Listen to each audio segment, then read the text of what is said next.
પહાડોની વચ્ચે આવેલું 500 વર્ષ જૂનું મંદિર।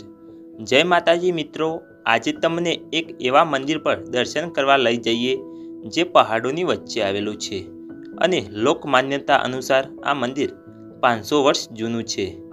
ખેરાલુ તાલુકાના ડભોડા ગામમાં આવેલું આ મંદિર ચારે તરફ પહાડોથી ઘેરાયેલું છે।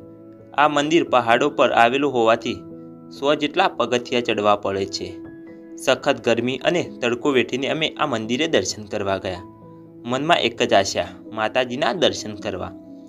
ફાઇનલી 100 પગથિયા ચડીને અમે મંદિરે પહોંચ્યા। આ મંદિર પહાડોની વચ્ચે આવેલું છે, તમે જોઈ શકો છો। અંદર જવા માટે ખૂબ જ નાની જગ્યા છે। તો આ મંદિર મહાકાળી માતાનું છે। તમે હવનકુંડ જોઈ શકો છો। હવનકુંડના દર્શન કર્યા બાદ અમે મહાકાળી માતાની અખંડ જ્યોતના દર્શન કર્યા। તમે પણ દર્શન કરી લો। મિત્રો, આ માટીના ગરબા લોકોની માનતાના છે। લોકો આ મંદિરે પોતાની ઈચ્છાઓ વ્યક્ત કરે છે। જ્યારે તેમનું કામ સફળ થાય અથવા પૂર્ણ થાય ત્યારે લોકો માતાજીને માટીના ગરબા અર્પણ કરે છે। મિત્રો, પર્વત ઉપરથી મંદિરનો નજારો એટલો સુંદર લાગે છે જાણે સ્વર્ગ। અહીં તમને સુખની અનુભૂતિ થાય છે।